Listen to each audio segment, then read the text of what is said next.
दोस्तों नमस्कार और आपका अपने YouTube channel GK with MS Diwakar में स्वागत है। और अभी तक आपने हमारा चैनल सब्सक्राइब नहीं किया तो एक बार सब्सक्राइब कर लें और बेल आइकन का बटन है बगल में उसको भी दबा लें, जिससे कि आपको हमारी वीडियो की नोटिफिकेशन मिलते रहेंगे। तो दोस्तों जैसा कि आप देख रहे हैं, हम बात करेंगे त्योहारों के बारे में।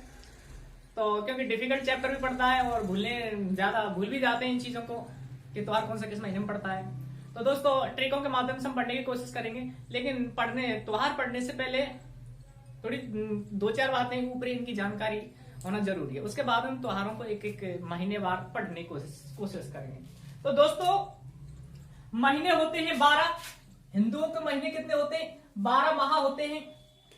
और वो चैत्र वैशाख ज्येष्ठ आषाढ़ श्रावण भाद्रपद अश्विन कार्तिक माघ फागुन, इस तरह से 12 महीने होते हैं। तो हमारा हिंदू और ये जो 12 महीने होते हैं इन्हीं के अनुसार हमारे हिंदुओं के त्योहार मनाए जाते हैं, है ना। हिंदुओं के त्योहारों की बात करें विशेषकर फिलहाल तो वो 12 महीने यानी महीनों के अनुसार ही हिंदुओं के त्योहार मनाए जाते हैं। तो हमारा जो कैलेंडर है वो शक संवत पर आधारित है, ठीक है ना। कौन सा हमारा कैलेंडर? शक संवत। जो ये शक संवत किस पर आधारित है? ग्रीगोरियन कैलेंडर पर आधारित है। और इसको 22 मार्च 1957 को अपनाया गया। 22 मार्च 1957 को अपनाया गया है ना। अब हम बात करते हैं कि त्योहारों का प्रारंभ। भाई माह को आप याद कर लेना, मैं लास्ट में और लिखा दूंगा माह को कौन सा, और उनकी तुलना दोनों की, हिंदुओं के माह और अंग्रेजी महीने, उनका मैं कॉम्बिनेशन लिखा दूंगा लास्ट में। तो हम बात करेंगे त्योहारों की। तो देखो सबसे पहले बात आती है भाई त्योहारों का प्रारंभ। हिंदुओं के जो त्योहार है उनका प्रारंभ कौन से महीने से होता है? तो हिंदुओं के त्योहारों का प्रारंभ किससे होता है? ये आपके छोटी तीज, जिसे हम हरियाली तीज के नाम से भी जानते हैं। छोटी तीज, और इसी का दूसरा नाम क्या है? हरियाली तीज। इसी को हम श्रावणी तीज भी कहते हैं। दूसरा है इनका समापन। हमारे हिंदुओं के त्योहारों का समापन, मैं वर्ष के समापन की नहीं कह रहा हूं, है ना। वर्ष का समापन नहीं है, त्योहारों के समापन और प्रारंभ की ही बात कर रहा हूं, इसको जरूर ध्यान रखें। तो समापन कब से होता है? गणगौर से। कब से होता है? गणगौर त्योहार से। तो छोटी तीज या हरियाली तीज ये आती है आपके श्रावणी तीज भी कहा जाता है। और आपको पता है हरियाली तीज कब आती है? सावन के महीने में हरियाली तीज आती है। तो सावन के महीने में आपकी हरियाली तीज आती है। और गणगौर आपकी चैत्र कृष्ण तृतीया, श्रावण ये शुक्ल तृतीया, है ना। तो ये थोड़ी सी ऊपरी जानकारी रखना जरूरी है। वैसे भी कहावत है इन दोनों त्योहारों के बारे में, कहा जाता है कि तीज त्योहार बावड़ी और लेडूबी गणगौर, है ना। तीज त्योहार बावड़ी यानी कि तीज से त्योहारों का प्रारंभ होता है, और गणगौर लेडूबी यानी कि गणगौर इनको या तो कहते समाप्त हो जाते हैं गणगौर से ये त्योहार। तो वैसे गणगौर के बारे में कहा जाता है कि बूंदी का राजा था अनिरुद्ध सिंह हाड़ा था, और वो अपनी रानियों के साथ में जैतसर तालाब था उसमें सैर कर रहा था गणगौर के दिन, और उसी में वो डूब गया था। तो तभी से ऐसी कहावत भी हो गई कि हाड़ा ले डूबा गणगौर। हाड़ा वो बूंदी हाटोती के साथ है ना। तो हाड़ा ले डूबा गणगौर, इस तरह से ये त्योहार है। अब यहाँ देखो इन त्योहारों को पढ़ने से पहले आप जानते हैं कि महीने में शुक्ल पक्ष और कृष्ण पक्ष दो पक्ष आते हैं। एक अमावस्या और एक पूर्णिमा ये पड़ती है हर महीने, यानी कि दो पक्ष, शुक्ल पक्ष और कृष्ण पक्ष, और दो अमावस्या और पूर्णिमा, यानी एक अमावस्या और एक पूर्णिमा, ये निश्चित है। तो इनको भी भाई ये जानकारी होना जरूरी है कि महीने में ये बीच में पड़ती है या पहले पड़ती है या बाद में पड़ती है, कौन सा कब पड़ता है। तो अगर जो नहीं जानते हैं और जानते तो अच्छी बात है, और नहीं जानते तो मैं यहाँ कोशिश करता हूं समझाने की कि ये आप सब जानते हैं कि लगभग 30 दिन का एक माह होता है ना। 1 से लेकर के 30 दिन का ये क्या होता है? एक माह, एक महीना हो गया।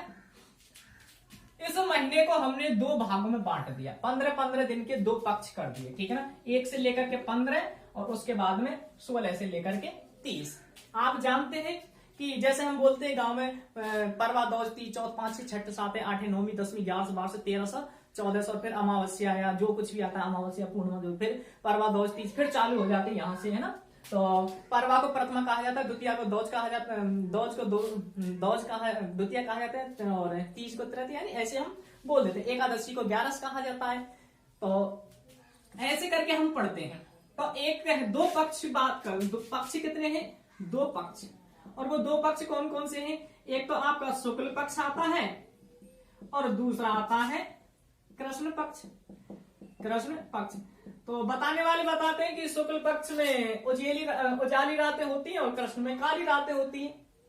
तो हम कब तक याद रखेंगे इन चीजों को? पेपर में बैठेंगे, पेपर में क्या हम उनको गिनने थोड़ी बैठ जाएंगे कब काली पक्ष काली घटा आई थी, कब उजाली घटा आई थी? नहीं रख पाएंगे दोस्तों। तो उसका सीधा सा तरीका है कि इसका पहला अक्षर और इसका पहला अक्षर, इसका पहला अक्षर क्या है? एस, इसका पहला अक्षर क्या है? के। तो इनमें के और एस में से पहले कौन आता है? ये आता है, के आता है, चाहे का पहले आता है सा बाद में आता है, ऐसे कर सकते हैं। तो पहले पक्ष में कौन आएगा? के वाला यानी कृष्ण। तो पहले इस पक्ष में आएगा, पहले से 15 दिन वाले में कृष्ण पक्ष, और बचा दूसरा ये आपका इस पक्ष में आ जाएगा, यानी इस वाले पक्ष में आपका शुक्ल पक्ष आ जाएगा। ये आपका कृष्ण पक्ष रहेगा। उसके बाद में अमावस्या और पूर्णिमा की बात आती है कि अमावस्या कब पड़ती है महीने में और पूर्णिमा कब पड़ती है। तो आप सब जानते हैं कि महीने में अमावस्या तो आधे महीने पर पड़ती है और पूर्णिमा पूरे माह पर पड़ती है। तो इसको ऐसे याद रख लेना, आ से आधा, ठीक है ना, माह से माह, यानी कि आधा माह होने पर जो पड़ती है वो कौन है? अमावस्या। आ से आधा और माह से माह है ना, तो आधे महीने पर कौन सी आ गई? अमावस्या, ठीक है ना। उसके बाद में पूर्णिमा, पूर्णिमा दूसरी लास्ट महीने पे हो जाएगी, चाहे इसको ऐसे याद रख लो। पूर्ण, इसमें कौन सा शब्द है? पूर्ण छुपा हुआ है, और माह से माह, यानी कि महीने के पूर्ण होने पर कौन सी आती? पूर्णिमा। तो महीना पूर्ण कब होगा? यहाँ होगा, तो यहाँ क्या पड़ेगी? पूर्णिमा। तो दोस्तों ये जानकारी होना जरूरी है, अगर किसी को नहीं मालूम है तो जरूर इन चीजों को देखें, क्योंकि ये चीज याद नहीं होगी तो आप त्योहार जब रटेंगे तो रटने से काम नहीं चलेगा, आप बार बार भूलेंगे, क्योंकि हमारी ट्रिक है वो इन्हीं पर आधारित रहेंगी। तो अब हम त्योहारों की बात कर लेते हैं। हिंदुओं का पहला महीना आता है चैत्र। तो दोस्तों हम बात करेंगे चैत्र के महीने में कौन कौन से त्योहार मनाए जाते हैं। तो देखते हैं चैत्र माह में कौन सा त्योहार है या कौन कौन से त्योहार है। दोस्तों एक ट्रिक है, आप याद जरूर रखना, क्योंकि बिना इनके काम नहीं चलेगा, और त्योहारों को ट्रिक के माध्यम से याद रख सकते हैं। मेरी ट्रिक में आपको शुक्ल पक्ष और कृष्ण पक्ष यहां तक मैं क्लियर करा दूंगा एक ही ट्रिक के माध्यम से। कौन सा त्योहार है, त्योहार का लगभग आपको इतना पता चल जाएगा ये त्योहार फलाना है, ट्रिक में से निकल रहा है। आपको कंफ्यूज नहीं होना पड़ेगा कि त्योहार के नाम पे एक आ से पता नहीं कौन सा बना दिया, ऐसे नहीं, पूरे लगभग आपको ये क्लियर हो जाएगा कि ये त्योहार फलाना है, इस शब्द से ये निकल रहा है, और वो कौन से पक्ष में, कृष्ण पक्ष में या शुक्ल पक्ष में, यहां तक मैं कोशिश करूंगा, और उसके लिए पर आपको थोड़ी सी मेहनत करनी पड़ेगी। तो ट्रिक है चैत्र, पहला त्योहार, पहला महीना कौन सा आता है? चैत्र माह, ठीक है ना। तो चैत्र माह के त्योहार, तो दोस्तों चैत्र माह के त्योहारों की बात करें तो इसकी मैंने एक ट्रिक बनानी है। ट्रिक क्या है? शॉर्ट है, गणगौर ने शीतल राम, गणगौर ने शीतल राम के घोड़ों को नव वर्ष के दिन धूल में चित्त किया। आपको यहां तक पता करवा दूंगा कि कौन सा महीना है, ट्रिक में से ही। आपको ये नहीं करनी पड़ेगी कि उसके महीने की ये ट्रिक है, आपको उसी ट्रिक में महीने का नाम निकाल दूंगा। तो देखो दोस्तों, गणगौर, एक है शीतल, एक है राम, घोड़ा, नववर्ष, धूल और चित्त, ये वर्ड है जिनसे आपको ये नहीं है। तो एक बार बोलना बैठ कर, क्योंकि आप नहीं बोलेंगे जब तक याद नहीं होगा। गणगौर ने शीतल राम के घोड़ों को नव वर्ष के दिन धूल में चित्त किया। गणगौर ने किसके घोड़ों को? शीतल राम के घोड़ों को कब? नव वर्ष के दिन धूल में चित्त किया। तो यहां इस तरह से गणगौर से, तो मैं अभी बता रहा हूं पूरा शब्द निकलेगा लगभग। तो गणगौर से ये गणगौर का त्योहार आ जाएगा। उसके बाद में शीतल शब्द है दूसरा, शीतल से शीतलाष्टमी, हर महीने की निकाल के लाऊंगा ट्रिक में इसी तरह से। पर आप वीडियो पूरा पूरा जरूर देखें, अच्छी लगे तो दोस्तों लाइक जरूर कर देना। शीतल राम है ना, शीतलाष्टमी। उसके बाद में घोड़ा, घोड़ा से घोड़लाष्टमी, घोड़ा से घोड़लाष्टमी। उसके बाद हाँ एक राम और रह गया सब है ना, राम, राम से रामनवमी, राम से रामनवमी। और उसके बाद में घोड़ा से घोड़लाष्टमी, घोड़लाष्टमी। उसके बाद में नववर्ष, नववर्ष से नववर्ष हो जाएगा हिंदुओं की नई साल है ना, नववर्ष हिंदुओं की नई साल की बात हो रही है, अंग्रेजों वाली नहीं है। और धूल से धुलेंडी, धूल से धुलेंडी। और उसके बाद में चित्त से चैत्र, चित्त से चैत्र महा, चैत्र से चैत्र महा। तो इस तरह से ये त्योहार हैं। तो दोस्तों थोड़ी सी गांव में घर पे ही है तो थोड़ी सी परेशानी आ जाती, कभी कभार नहीं समझते, मना भी कर देते तो, पर नहीं ऐसे ध्यान नहीं रहता तो आ जाते हैं, नहीं समझ, थोड़ी समझ नहीं है अभी कुछ। तो स्टूडियो ऐसा अपना है नहीं, थोड़ा ये कमरे में ही, और थोड़े बच्चे भी हैं, थोड़ी आवाज आती रहती है, आ ही जाती है, और रास्ता का भी सहारा है थोड़ा। तो दोस्तों कभी कभार बीच में आ जाती है, तो कोशिश हम कर रहे हैं। तो कई बार बंद करना पड़ता है, सब काम करना पड़ता है, बहुत कुछ। तो यहाँ क्योंकि एकांत चाहिए, लेकिन एकांत अभी है नहीं, कोशिश करेंगे आपको फिर अच्छी चीजें अच्छी तरीके से क्वालिटी और उसमें। तो दोस्तों इस तरह से ये ट्रिक है। तो गणगौर ने शीतल राम के घोड़ों को नववर्ष के दिन धूल में चित्त किया। ऐसे गणगौर से गणगौर, शीतल से शीतलाष्टमी, राम से रामनवमी, घोड़ा से घोड़ाष्टमी, और नववर्ष से नववर्ष, और धूल से धूल, और चित्त से चैत्र का महीना। महीना आ गया चित्त से चैत्र का महीना, आपको क्लियर हो जाएगा कि कौन से चैत्र के महीने के त्योहार हैं। ठीक है, अब बात आती है भाई आपने ये तो पढ़ लिया, चलो गणगौर को पता नहीं, गणगौर को आप उस जो शुरुआत में बताया था त्योहारों का समापन होता है गणगौर से, उससे याद रखना। तो ये तृतीया के दिन आते हैं, ठीक है ना, बता दिया था पहले। इसमें देखो शीतलाष्टमी, इसमें क्या है, अष्टमी, अष्टमी का मतलब 8 है ना, 8 है या अष्टमी 8। नवमी, नवमी का मतलब 9 है ना। अष्ट इसमें भी आ रहा है अष्टमी, घोड़लाष्टमी है ना, संधि विच्छेद करेंगे दीर्घ संधि बन जाएगी है ना, घोड़ला प्लस अष्टमी, ये 8। नववर्ष, आपको पता है नववर्ष आपका पहले दिन होता है, ठीक है ना, यानी कि पहला जो दिन होता है किसी भी महीने का हो, पहला दिन यानी कि प्रथमा कह सकते हैं, पहला दिन नहीं कह सकते हम है ना, मतलब एक को होता है, चाहे वो मावस के बाद हो चाहे मावस से पहले हो है ना। तो ये एक दिन सब जानते 1 तारीख को धुलेंडी। थोड़ा सा यहाँ आपको ये याद रखना पड़ेगा कि भाई होली का त्योहार, होली और दीपावली ऐसी चीजें त्योहार हैं दो जो आपके या तो अमावस्या को आते हैं या पूर्णिमा के दिन आते हैं। तो आपको पता है धुलेंडी फागुन पूर्णिमा को आता है, और पूर्णिमा के और होली के बाद में अगला दिन कौन सा होता है, प्रथमा होता है। भाई होली के अगला दिन क्या होता है आपका धुलेंडी का त्योहार आता है, तो वो एक पूर्णिमा को त्योहार खत्म होता है या महीना खत्म होता है, उसके बाद में अगले दिन यानी 1 को धुलेंडी आती है, ठीक है ना। बस 3 को, 8 को, नवमी को, अष्टमी को पहले दिन और पहले दिन, ये है। तो दोस्तों अब बात आती है कि भाई महीने में ये जैसे 3 है, ये तृतीया है, महीने में 2 बार आएगी तृतीया, आती कि नहीं आती, तो अमावस्या से पहले आती है, अमावस्या के बाद में आती है ना। अष्टमी, अष्टमी की हर तिथि 2 बार आती है महीने में, अंतर किसका होता है, शुक्ल पक्ष की है या वो कृष्ण पक्ष की है, ये अंतर रहता है। तो अब हमें तो पता ही नहीं है शुक्ल पक्ष है कि कृष्ण पक्ष है, तो देखो आगे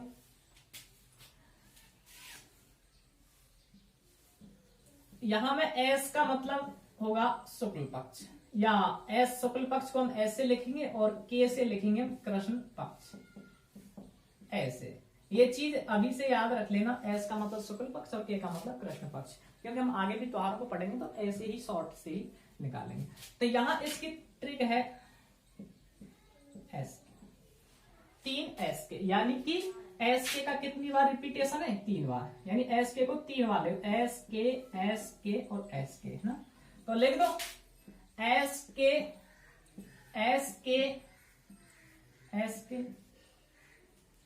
देख लो एस का मतलब शुक्ल तृतीया, कृष्ण पक्ष की अष्टमी, शुक्ल पक्ष की नवमी, कृष्ण पक्ष की अष्टमी, शुक्ल पक्ष की प्रथमा और कृष्ण पक्ष की प्रथमा। प्रथमा को प्रतिपदा भी बोल देते हैं ना, प्रथमा या प्रतिपदा एक ही बात होती है, प्रथमा या प्रतिपदा। तो इस तरह से बात आ गई होगी समझ में, जो मैं चाह रहा था। एस के कितनी बार रिपीट है ये? 3 बार, क्योंकि 6 है। अब तो दोस्तों यहाँ जैसे गणगौर का त्योहार है ना, तो शुक्ल तृतीया को मनाया जाता है। अगर हम थोड़ी सी और भी बात करते चलेंगे, ये भी जरूरी है, क्योंकि सवाल कभी कभार अंदर से थोड़ा घुमा के भी पूछ लेता है। तो देखो गणगौर है, गणगौर की सवारी राजस्थान में 2 जगह की प्रसिद्ध है ना, इसको मिटा दो।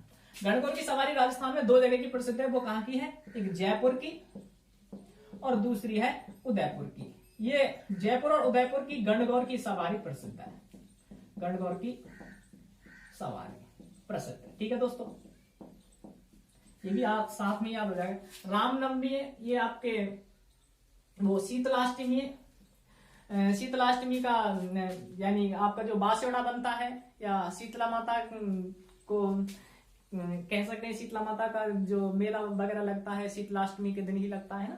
तो वो इनका मंदिर कहाँ पर है? शीतला माता का जयपुर में मंदिर है आपका, है ना। चाकसू जयपुर में मंदिर है इनका।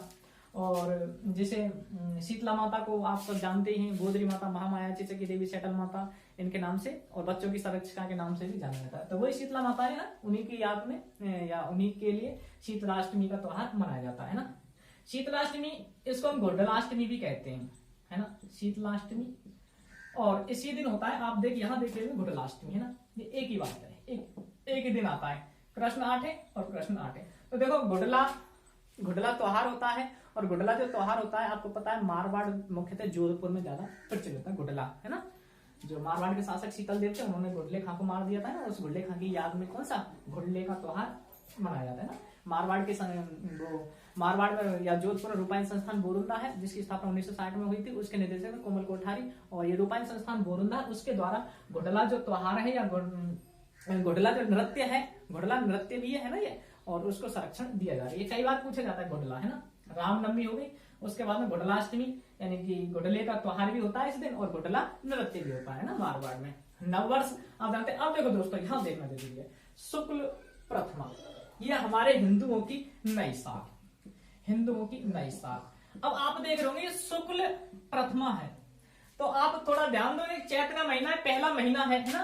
प्रथम महीना आपका कौन सा है? चैत्र का महीना है, प्रथम माह चैत्र है। तो जैसे चैत्र माह की बात करें तो ये नई साल इसमें कहां पड़ेगी? ये 15 दिन, ये 1 और ये 30, कहां पड़ेगी आपकी नई साल?